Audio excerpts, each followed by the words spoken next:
इस वीडियो में आपको पूरा डिटेल जानकारी मिलेगा किसके लिए, जो भी गवर्नमेंट जॉब्स है after diploma in mechanical engineering, पूरा डिटेल जानकारी। इस तरह का जानकारी आपको पूरे यूट्यूब पर या फिर पूरे नेट पर कहीं भी नहीं मिलेगा। ये है भाई हमारा कंटेंट और हमारा डेटा। तो सबसे ज़्यादा सैलरी कौन देता है उसका जानकारी आगे किसी और वीडियो में दूंगा मैं, मतलब डिटेल जानकारी। लेकिन मैं आपको बता देता हूँ, सिर्फ एक जगह पर मैंने अब तक देखा है सबसे ज़्यादा सैलरी मिलता है, ठीक है, 2 जगह पर। पीएसयू में लगभग 11 लाख का सीटीसी था, एक सेल था कंपनी का नाम, ये सबसे मैक्सिमम था। और एक देखा था सेंट्रल में इसरो का, लगभग 80,000 पर मंथ आपका सैलरी बन रहा था, ठीक है। तो ये सबका डिटेल जानकारी इसमें नहीं मिलेगा, बट कुछ का मिलेगा, बिकॉज ये सब का एग्ज़ाम्स का जो साइकिल होता है इतना ज़्यादा नहीं होता है, इसमें इतना वैकेंसीज़ नहीं होते हैं। मैं आपको डेटा दूंगा जिसमें वैकेंसी ज़्यादा होता है, आपका सिलेक्शन होने का चांसेस हाई होता है, उसका कंप्लीट डेटा मिलेगा। हालांकि इन फ्यूचर इस पर भी आपको डेटा दूंगा मैं। तो मेनली आपका क्या है, 6 कैटेगरीज मैंने इसको डाल दिया है। ये इसरो, बार्क और डीआरडीओ, ये सेंट्रल गवर्नमेंट के अंदर आता है, सेंट्रल इंस्टीट्यूट है बोल सकते हो।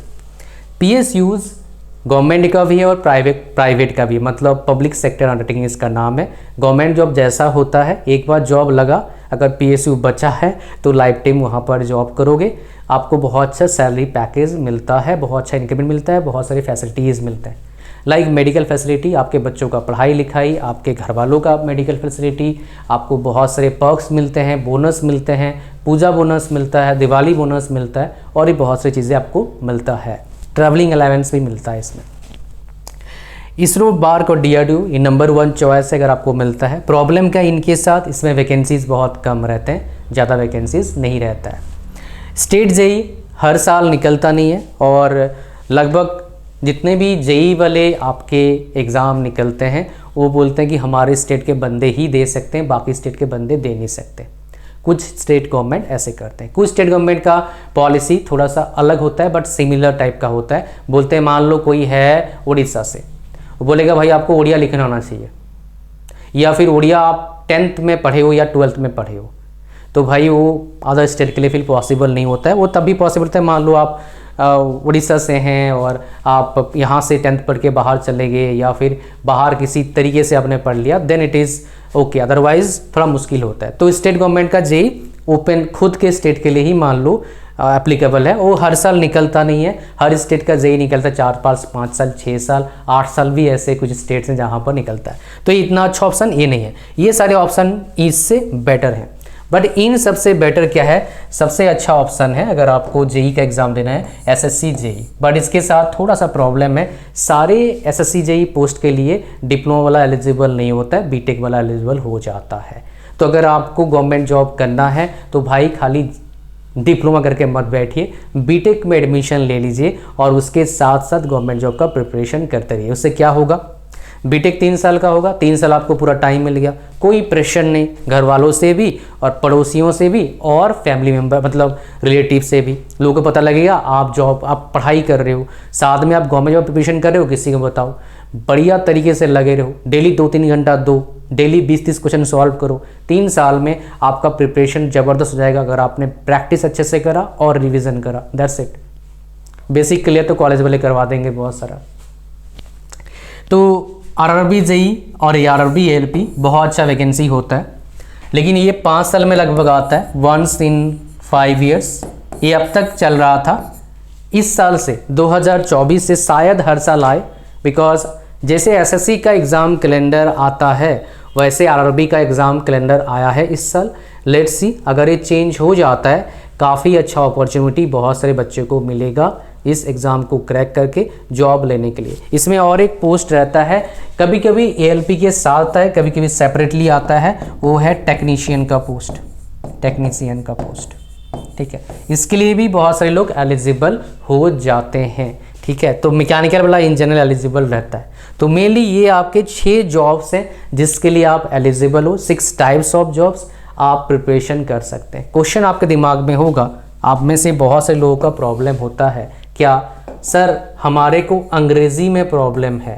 पहला, अंग्रेज़ी का प्रॉब्लम का सलूशन आपको निकालना ही पड़ेगा। अगर आपको अच्छे जो बीटेक में परसेंटेज, अच्छे प्राइवेट जॉब करना है। गवर्नमेंट में भी कुछ हद तक आप देखोगे बहुत जगह पर इंग्लिश से क्वेश्चन आता है बहुत एग्ज़ाम में, तो और प्लस आपका अंग्रेजी अब थोड़ा बेटर है तो डेफिनेटली लाइफ में कहीं ना कहीं काम आएगा। तो इंग्लिश को आपको इम्प्रूव ज़रूर करना चाहिए। आप ऑफलाइन कोर्स ले सकते हैं बट वो एक्सपेंसिव आता है, उसमें सिर्फ अंग्रेजी सिखाते हैं और कौन सिखाता है वो आपका जो बीटेक लेवल का या फिर टेक्निकल लेवल का इंग्लिश चाहिए वो आपको नहीं सिखाएगा। वो पता नहीं नाउन प्रोनाउन वर्ब सिखाएगा, वो इतना काम का नहीं होता है। मैंने इसके प्रॉब्लम का एक सोल्यूशन के लिए कोर्स बनाया, आप उसको बाय कर सकते हो। इसमें मैं 3 चीज़ सिखाता हूँ। इंग्लिश का बेसिक फंडामेंटल, उसमें एडवांस, उसमें क्विज़ है, बहुत सारे क्विज़ को प्रैक्टिस करना होगा। उसमें नेगेटिव कैसे बात करना है इंग्लिश में, पॉजिटिव कैसे करना है, सेंटेंस बनाने की बात के बारे में बता रखा है। एज वेल एज उसमें मैंने बता रखा है कैसे एग्जाम में लिखना है अच्छे परसेंटेज के लिए, जिसका यूज़ करके बहुत सारे बच्चों का 10% 20% मार्क्स बढ़ा है। इमेजिन किसी का 60% आ रहा है, किसी का मेरा कोर्स के बाद 75% आ गया। उसका कितना बड़ा चेंज है सोचो। और कैसे पढ़ाई करना है उसके बारे में बात, पढ़ाई करना एक स्किल है अच्छी तरीके से। सेम बच्चा होता है, सेम टीचर, बट एक बच्चा का आता है 80%, एक बच्चे के पास काफ़ी अच्छा नॉलेज स्किल है, एक बच्चे का आता है फेल कर जाता है। क्यों? बिकॉज उसको पता नहीं होता इन जनरली। पढ़ता नहीं हो तो बात है, पढ़ता क्यों नहीं है? बिकॉज उसको पता ही नहीं है बहुत सारी चीज़ें, इसलिए पढ़ नहीं पाता है। पढ़ने के बावजूद भी बहुत कम परसेंटेज आता है बिकॉज उसको कमी है इस चीज़ में, रीडिंग स्किल, राइटिंग स्किल। तो इस कोर्स से वो सीखने को मिलता है। इसका प्राइस है 499 रुपीज़, बट आपको 100 रुपये डिस्काउंट मिल जाएगा बिकॉज इस वीडियो को आप देख रहे हैं। इसका लिंक डिस्क्रिप्शन में है और प्रोमो कोड जो 100 रुपये डिस्काउंट के लिए वो भी इसी वीडियो के डिस्क्रिप्शन में, जाइए बाय करिए और इस प्रॉब्लम को जितना जल्दी हो सके उतना जल्दी सॉल्व करिए। अब देखते हैं क्या क्या प्रोसेस है, मतलब क्या क्या डिटेल्स है एग्ज़ाम्स का। ये डिटेल्स जो आपको दे रहा हूँ किसी भी वीडियो में, किसी भी आपका आर्टिकल में नेट पर नहीं मिलेगा, खुद बनाया मैंने। ये एफर्ट के लिए भाई लाइक कर दो वीडियो को, चैनल पर नए हो सब्सक्राइब कर लो, हमारे टेलीग्राम चैनल को जरूर ज्वाइन करिए। उसका लिंक कहाँ मिलेगा? इस वीडियो के डिस्क्रिप्शन में मिलेगा और फर्स्ट कमेंट में डाल दूंगा फॉर योर ईज़। ईज़ मतलब क्या होता है? ईजी होता है, आसान। ईजी एक अलग वर्ड है और ईज़ एक अलग वर्ड है, दोनों का मीनिंग ही सेम होता है। ठीक है। एसएससी जेईई हर साल कब आता है नोटिफिकेशन? जुलाई अगस्त में हर साल आपका नोटिफिकेशन आएगा। एग्ज़ाम साइकिल कब एग्ज़ाम होता है? हर साल एग्ज़ाम होता है। एक बार 2 बार एग्ज़ाम खाली नहीं हुआ था, एक बार कोविड और एक बार उससे 4-5 साल पहले। टोटल एप्लीकेंट्स कितने होते हैं? लगभग 5 लाख एप्लीकेंट्स होते हैं। प्रिपरेशन कितने करते हैं? 1 लाख भी नहीं। एलिजिबिलिटी कितना होता है? कौन कौन एलिजिबल है एक पेपर देने के लिए? BTech electrical mechanical civil, diploma electrical mechanical civil. Diploma का कुछ बच्चों का एलिजिबिलिटी रहता है, कुछ पोस्टों के लिए ऑटोमोबाइल वाला। एज कितना होना चाहिए? Up to 30 years. ठीक है। टोटल वैकेंसीज कितना है? 800 से 1000, 1200, 1500 वैकेंसी आता है। कभी कभी एक बार आया था जब एग्जाम नहीं हुआ था, उसके नेक्स्ट ईयर 3000 वैकेंसी आया था। एग्जाम पैटर्न क्या होना चाहिए? स्टेज 1 का ऑब्जेक्टिव, स्टेज 2 का ऑब्जेक्टिव ही रहता है। स्टेज 1 का भी ऑब्जेक्टिव, स्टेज 2 का भी ऑब्जेक्टिव रहता है। ये 2023 से चेंज हुआ है। 2023 से पहले वाला ऑब्जेक्टिव था, दूसरे वाला क्या था आपका? सब्जेक्टिव लिखना होता था, जैसे रिटन एग्जाम था यूपीएससी जैसा। इस बार चेंज हुआ है, बट एग्जाम पैटर्न में थोड़ा चेंज हुआ है। स्टेज 1 में 2 पार्ट रहते हैं, टेक्निकल भी रहता है, नॉन टेक भी रहता है। नॉन टेक में 2 पार्ट रहता है, एक रीजनिंग और एक जीके। और टेक्निकल में आपका जो ब्रांच है उसके हिसाब से 200 क्वेश्चन रहता है 2 आवर्स का। जो आपका स्टेज 2 में 100 क्वेश्चन रहता है, खाली टेक्निकल से आता है। एक क्वेश्चन 3 नंबर का होता है, 2 घंटे का होता है पेपर। अच्छा, नेगेटिव मार्किंग अगर आप नोटिफिकेशन खोलेंगे तो आपको दिखेगा 1/3, लेकिन बाद में एसएससी जेईई वालों ने फिर से नोटिफिकेशन डाला था कि भैया नहीं 1/3 नहीं 1/4 नेगेटिव मार्किंग होगा अब की बार। ठीक है जी। नेक्स्ट है स्ट्रेंथ ऑफ एग्जाम। एग्जाम का स्ट्रेंथ क्या है? Previous year question, basic concept, different type of question solve करना करेगा जो, उसका एग्जाम क्रैक हो जाएगा। नेक्स्ट बात करते हैं कट ऑफ मार्क्स। स्टेज 1 कितना गया था? लगभग 140 के आसपास गया था। ब्रांच वाइज वेरी करता है, कैटेगरी वाइज भी वेरी करता है। और स्टेज 2 का कट ऑफ कितना नया कट ऑफ आएगा 2023 से भाई। ठीक है। और कितना सैलरी मिलता है? हमारे काफ़ी लोगों का जॉब लग चुका है जो हमारे से पढ़े हैं, हमारे साथ पढ़ाए हैं, तो सैलरी लगभग 50 से 55 हज़ार के आसपास आता है पर मंथ। स्टार्टिंग सैलरी की बात कर रहा हूँ। इंटरव्यू कितना होता है? क्या होता है इसमें? नहीं, इंटरव्यू नहीं होता है इस एग्ज़ाम में। अब आते हैं आरआरबी एलपी। कब नोटिफिकेशन आया था? जनवरी 5 साल में होता था पहले, लेकिन आगे जैसे मिनिस्टर साहब रेलवे बोल रहे हैं कि हर साल करवाएंगे। लेट्स सी अभी तक once in 5 years. Total applicants last time 2018 में कितना बच्चे ने फॉर्म भरा था? 47 लैक्स। और एलिजिबिलिटी ITI डिप्लोमा बीटेक ये ब्रांचेस एलिजिबल हैं, mechanical, electrical, automobile, electronics. Civil वाले फिटर एलिजिबल है अगर ITI किया है, बीटेक वाला सिविल एलिजिबल नहीं है इसमें। एज 18 to 30 ईयर्स आप एलिजिबल है, मिनिमम 18 है, मैक्सिमम 30 ईयर्स है।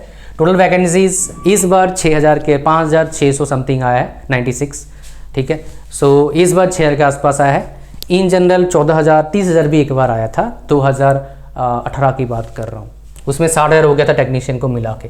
एप्लीकेशन फ़ी लगता तो है भाई 500 रुपया, लेकिन अगर CBT 1 का एग्ज़ाम देते हो 400 रिफंड हो जाएगा, विच इज़ अमेजिंग। ये क्यों करा मुझे पता है, बहुत से लोग एग्ज़ाम देने जाते नहीं है फॉर्म भरने के बाद, 100 रुपये अगर फॉर्म होता है तो। एग्ज़ाम पैटर्न क्या है? CBT 1 नॉन टेक होगा, ठीक है। इसमें बेसिकली आपका क्या रहता है? रीजनिंग रहता है, एप्टीट्यूड रहता है, GK रहता है और आपका जनरल साइंस रहता है। और CBT 2 में क्या होगा? टेक भी होगा, नॉन टेक भी होगा। टेक मतलब आपका जो आपने डिज़ायर लिया है ब्रांच, उसके हिसाब से होगा। फिर CVAT होता है, कंप्यूटर बेस्ड एप्टीट्यूड टेस्ट, ये साइको टेस्ट होता है। ये सारे मैं दे चुका हूँ, एग्जाम भी क्रैक कर चुका हूँ इनका। नेगेटिव मार्किंग क्या है? 1/3 नेगेटिव मार्किंग रहता है इसका। स्ट्रेंथ क्या है? बेसिक कंसेप्ट, थोड़ा फास्ट कैलकुलेशन भी समझ सकते हैं। कटअप कितना रहता है? CBT 1 का 40-70 नॉर्मलाइजेशन मार्क्स की बात कर रहा हूँ। CBT 2 में 60 नंबर के आसपास। कटअप डिपेंड करता है वैकेंसी कितना है वहाँ पर, कौन सा ब्रांच है उस पर डिपेंड करता है। इलेक्ट्रॉनिक्स का सबसे ज़्यादा है कटअप, बिकॉज वैकेंसीज कम होता है।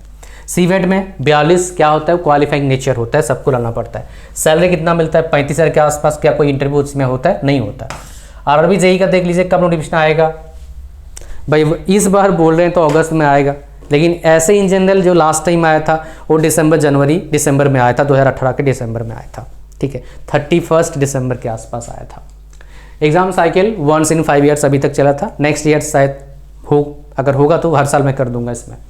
टोटल एप्लीकेंट्स कितना है? 30 लाख के आसपास बच्चा फॉर्म भरता है। एलिजिबिलिटी कौन कहता है? बीटेक डिप्लोमा एलिजिबल रहता है। ये ब्रांचेस हैं, देख लीजिए, mechanical, electrical, civil, CSE, ECE, printing, ये सारे ब्रांचें एलिजिबल है। कुछ BSc भी एलिजिबल रहता है इसमें।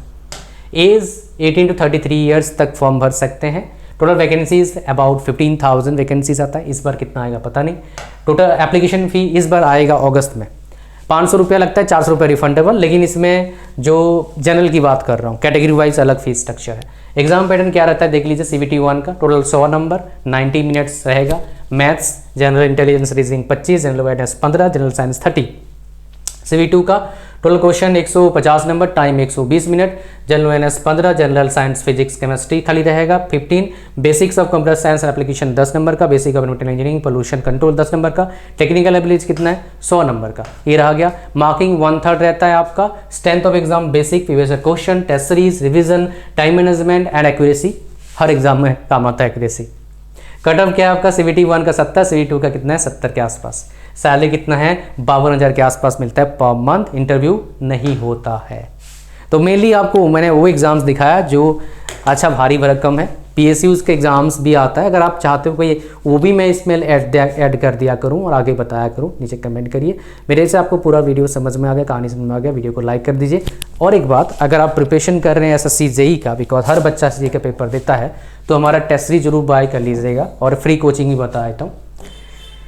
टेस्ट सीरीज हमारा SSC का आता है, इलेक्ट्रिकल से है तब भी टेस्ट सीरीज है, सिविल से तब भी टेस्ट सीरीज है, मैकेनिकल तब भी टेस्ट सीरीज है। यहाँ पर 70 लिखा है, लेकिन जब तक आप देखेंगे शायद 100 हो जाएगा। 299 रुपीज़ का है, बिकॉज इसमें जल्दी अपग्रेड हम कर रहे हैं, नंबर ऑफ टेस्ट सीरीज बढ़ा रहे हैं।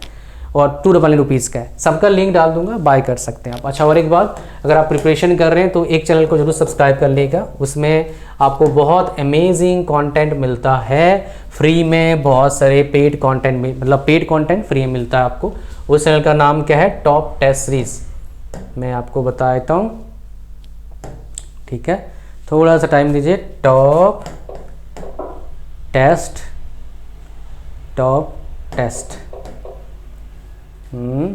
इसको सब्सक्राइब कर लीजिएगा। ये काफ़ी अमेजिंग चैनल है पूरे नेट पर। इसका यहाँ पर पूरा अमेजिंग कंटेंट मिलता है, फ्री ऑफ कॉस्ट मिलता है बहुत सारे कंटेंट। तो इसमें लगभग कितने सब्सक्राइबर्स हैं? अराउंड 57,400 सब्सक्राइबर्स हैं। और इसमें टॉप रैंकर्स, टॉप टीचर्स के कंटेंट मिलता है, फ्री में बहुत सारे मिलते हैं। तो इसको सब्सक्राइब कर लीजिएगा। इतना था इस वीडियो में। Thank you very much. मिलते हैं नेक्स्ट वीडियो में। God bless you all. Bye bye.